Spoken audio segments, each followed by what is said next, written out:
Hi hello നമസ്കാരം. Union stationery. ഈ stationery കട കണ്ടാൽ നമുക്ക് പ്രാന്ത് എല്ലാം മേടിക്കണം തോന്നും, പക്ഷെ നമുക്ക് പറ്റത്തില്ലല്ലോ. ഇതെങ്ങനെയുണ്ട്? അടിപൊളിയല്ലേ? ഹൂറയിലുള്ള യൂണിയൻ സ്റ്റേഷനറിയിൽ കഴിഞ്ഞ ദിവസം പെയിൻറ്റ് മേടിക്കാൻ പോയതാണ്. എന്തോരം കളക്ഷനാണ്. എല്ലാം വാങ്ങിച്ചു കൂട്ടണമെന്നുണ്ട്, പക്ഷേ ഒന്നും പറ്റിയില്ല. കുറച്ചൊക്കെ വാങ്ങി, വേണ്ടത് വാങ്ങിയാൽ മതിയല്ലോ. ഒന്നും വാങ്ങിയിട്ടും കാര്യമില്ല, എന്തെങ്കിലും ചെയ്യാനറിയണമല്ലോ. എങ്ങനെയുണ്ട്?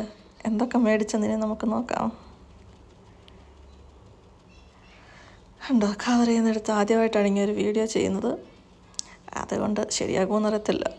അപ്പോൾ എങ്ങനെയുണ്ടെന്ന് നോക്കാം. പുതിയൊരു പെയിൻറ്റ് വന്നു, പെയിൻറ്റിങ്ങിൻ്റെ ഇത് ഗോച്ചെ കളറിങ്. അക്രാലിക് പോലൊക്കെ തന്നെയാണ്. യൂസ് ചെയ്ത് നോക്കിയില്ല, ഒന്ന് ട്രൈ ചെയ്യാൻ വേണ്ടി. വരയ്ക്കാനറിയത്തില്ലെങ്കിലും എല്ലാം വാങ്ങിച്ച് കൂട്ടുന്നത് എൻ്റെ ഒരു ആഗ്രഹമാണ്. 12 ഗോച്ചെ colouring, easy to blend and mix എന്നൊക്കെ എഴുതി വെച്ചിട്ടുണ്ട്. നോക്കാം എന്താ ഭാഗമെന്ന്. നെക്സ്റ്റ് വണ്ണ് ഒരു ചോക്ക് പോലത്തേത്, എന്താ വേണമാവും. എന്തായാലും വാങ്ങിച്ചു. എന്തായാലും വാങ്ങിച്ചാലല്ല അറിയത്തുള്ളൂ എന്തൊക്കെയായതെന്ന്. സോഫ്റ്റ് പേസ്റ്റൽസ് നോക്കാം. ഒരു ബ്ലാക്ക് ചാർട്ട് പേപ്പറും കൂടെ മേടിച്ചിട്ടുണ്ട് അതിനകത്ത് വരച്ചൊന്ന് നോക്കാൻ വേണ്ടി. ചുമ്മാ വെറുതെ ഒരു ഗ്ലൂ സ്റ്റിക്ക്, എനിക്കല്ലെങ്കിൽ കൊച്ചിന് ഉപയോഗിക്കാമല്ലോ.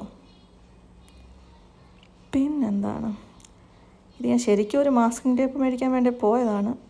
ഒരു ടേപ്പ് കളർ ചെയ്യുമ്പോൾ സൈഡിൽ ഒട്ടിക്കുന്നുണ്ടല്ലോ പെയിൻറ്റ് ചെയ്യുമ്പോൾ, ട്രൈ ചെയ്ത് നോക്കാം. യൂട്യൂബ് കണ്ട് മോഹിച്ച് വാങ്ങിച്ചതാണ്. ഒരെണ്ണം വരച്ച് നോക്കണം. ഇതൊക്കെ വരയ്ക്കാനൊരു ക്യാൻവാസും മേടിച്ചിട്ടുണ്ട്. ഇനി എന്ത് വരയ്ക്കണമെന്ന് തപ്പിയെടുക്കുന്നതാണ് പാട്. പിന്നെ ഇതാണ് നമ്മുടെ ആയുധം, black pens, fine line pen, എല്ലാ പോയിൻറ്റും ഒരു സെറ്റ് മേടിച്ചിട്ടുണ്ട്. ഇത് ബഹ്റിനിലുള്ള യൂണിയൻ സ്റ്റേഷനിൽ നിന്ന് മേടിച്ചതാണ്. പിന്നെ ബ്ലാക്ക് പെൻ വെച്ച് വരയ്ക്കാൻ വേണ്ടി അതിന് വേണ്ടി ഒരു ബുക്കും. ഇതാണ് ഡൂഡിൽ ആർട്ട്. അതേ നമുക്ക് പറ്റത്തുള്ളൂ, വരയ്ക്കാൻ അറിയാത്തവർക്ക് വരയ്ക്കാൻ വേണ്ടിയുള്ള സാധനം. അപ്പോൾ എല്ലാം എങ്ങനെയുണ്ട്? ആദ്യമായിട്ടാണ് ഇങ്ങനത്തൊരു വീഡിയോ, അതുകൊണ്ട് വോയിസ് ഓവർ കൊടുക്കുന്നതും അത്ര വശമില്ല. ഇതൊരു തുടക്കമാകട്ടെ എന്ന് കരുതുന്നു. Okay, by.